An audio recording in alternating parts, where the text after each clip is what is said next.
Greetings to everyone, comrades, employees.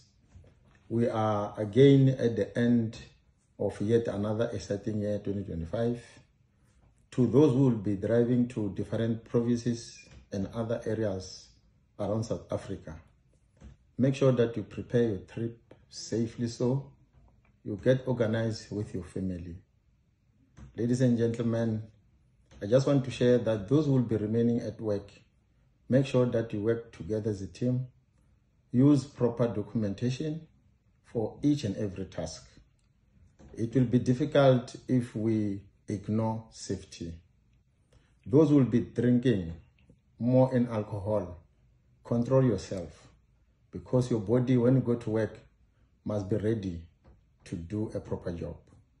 We also need to conduct share for each and every task. Each and every job we need to talk as a team, because safety doesn't go for a holiday. With these comrades, we need to respect our family, especially husband and wives. We need to respect each other. We must not disrespect each other in front of our children. It will be bad. With these ways, I want to say, stay alert, see something, say something. Hlokomela, I thank you all.